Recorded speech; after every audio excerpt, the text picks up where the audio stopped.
WhatsApp guides, it's me Jimon Chowdhury. আশা করি সবাই ভালো আছেন, আমিও ভালো আছি। আজকে Dhaka to Shariatpur bus journey blog করব, সো আপনারা দেখতে থাকেন। আগেই শুরু করলাম পদ্মা ব্রিজের ভিডিওটি দিয়ে শুরু করেছি। এখন আমরা এসে পড়েছি যাত্রাবাড়ি।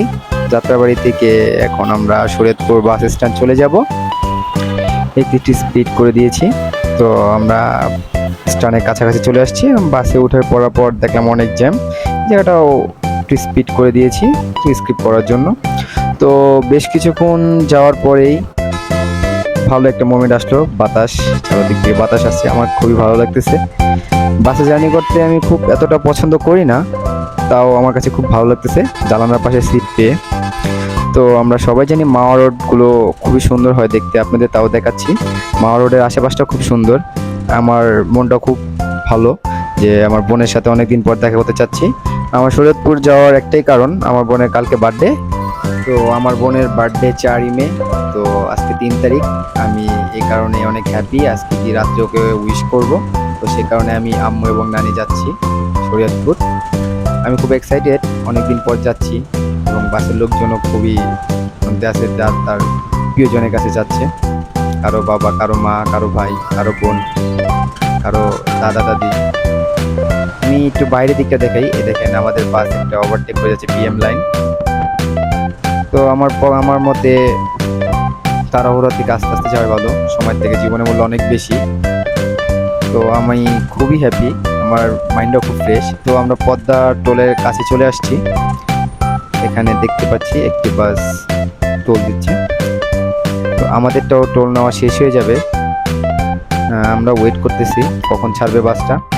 তো দেখেন পদ্মার ব্রিজে ওঠার আগে, সো এখন পদ্মা টোল শেষ করে আমরা এখন পদ্মা ব্রিজে উঠতেছি, ঢালুতে আছি। তো দেখেন পদ্মা ব্রিজে ওঠার আগে যে আশেপাশে পরিবেশটা খুবই সুন্দর, আমার কাছে খুবই ভালো লাগতেছে। তো আমি প্রায় 1 থেকে 1.5 বছর পর আবার শরীয়তপুর যাচ্ছি। আমি 1.5 বছর আগে একবার গিয়েছিলাম, তখন আমি ব্লগিং করি না, তখন আমার আইডিটা ব্যান্ড হয়ে গেছিলো, 72K সাবস্ক্রাইব ছিল, সেই আইডিটা ব্যান্ড হয়েছে। এই যে দেখেন শেখ হাসিনা প্রধানমন্ত্রী আমাদের, তার একটি মূর্তি পিকচার করা হয়েছে। যে এই রেল লাইনটা দেখছেন আমাদের, এটা কমলাপুর থেকে সোজা ভাঙ্গা পর্যন্ত চলে গেছে।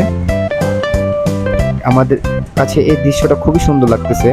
তো আমি এটা দেখার জন্য প্রথমবার যখন পদ্মা ব্রিজে আসি, তখন এখানে ট্রেন লাইন চালু হয় নাই। ট্রেন লাইন তো চালু হয়েছে কিছুদিন হয়েছে, এটা আপনারা সবাই জানেন। তো এই লাইনটা আমার কাছে খুবই ভালো লাগে, যে ব্রিজের নিচ দিয়ে লাইনটা যাচ্ছে। তো আপনারা সবাই জানেন যে আমাদের পদ্মা ব্রিজটা দেখার জন্য অনেক দূর দূরান্ত থেকে লোক চলে আসে, এমনকি চায়না থেকেও লোক আসছে আমাদের পদ্মা ব্রিজ দেখার জন্য। আর আপনারা সবাই জানেন আমাদের পদ্মা ব্রিজটি খুবই সুন্দর দেখতে, দেখেন মনোরম দৃশ্য, উপর দিকে কত সুন্দর লাগছে। নদী পাড়গুলো সবুজ, সাথে রয়েছে সবুজ মাঠ, গাড়ি ঘোড়া চলা করছে। তো আমরা এখন দেখব সামনে নদীর মাঝখানে কতটা সুন্দর, সেটা আপনাদেরকে দেখাবো। তো আমার কাছে খুবই ভালো লাগতেছে বাস জার্নি করে। আমি অবশ্য বাস হেটার, মানে বাসে চলাফেরা করতে পছন্দ করি না, তাও আজকে খুব ভালো লাগতেছে। সকাল সকাল ঘুম থেকে উঠে 6টার দিকে রওনা দিয়েছি। তো এখন আমরা দেখবো যে নদীর মাঝখানটা কিরকম দেখতে, আগের মতো কি নদীটা বিশাল রয়েছে না মাঝখানে চর পড়ে গেছে। আপনারা দেখতে পাচ্ছেন যে নদীর মাঝখানে চর রয়েছে। এই যে আমরা নদীর মাঝখানটা চলে এসেছি, দেখেন নদীর মাঝখানটা অনেক গভীরতা। সো আমরা দেখতে দেখতে চলে আসলাম শরীয়তপুর সদরে বাস স্ট্যান্ড। আমরা নেমে গেছি নিচে। আমি এখন আপনাদের দেখাবো শরীয়তপুর সদরের বাস স্ট্যান্ডটা, এবং এটা দেখাবো যে তার এই পাশটা কতটা সুন্দর এবং আশেপাশে কীরকম কী রয়েছে। এখানে পাশে রয়েছে সিএনজি স্ট্যান্ড, মানে অটো চলে, অ্যাভেলেবেল অটো পাওয়া যায়, সিএনজিও অ্যাভেলেবেল পাওয়া যায়। তো আমরা একটু সামনে যাব, সামনে গেলে দেখতে পাবো যে এই যে আমাদের এখানে শরীয়তপুরের যে সবথেকে বিখ্যাত বাস, সেটা হলো সুপার বাসটি এখানে বিখ্যাত। এখানে সুপার বাসে সবাই আসা যাওয়া করে, শরীয়তপুর সুপার। তো আমি আপনাদের সাজেস্ট করবো, যদি শরীয়তপুর কেউ আসেন অবশ্যই সুপার আসবেন, সুপার সার্ভিস খুবই ভালো হয়। এই যে আশেপাশে দেখেন আবার হোটেল রয়েছে, যে এই যে বাস স্ট্যান্ডটা, হোটেলেও খাওয়া দাওয়া করতে পারবেন। তো আমি এখন ওয়েট করতেছি গাড়ির জন্য। তো আমাদের নিচে একটি গাড়ি আসবে, তো সেই গাড়ির জন্য ওয়েট করতেছি কখন আসবে। আমি এর আগে যেখানে ছিলাম সেখানে গিয়েছিলাম, সেখানে একবার এসেছি।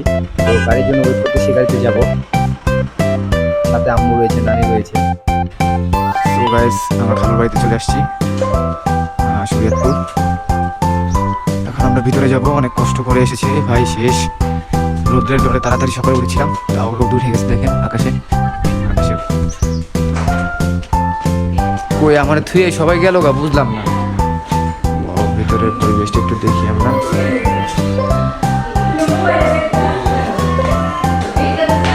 হাই কালি,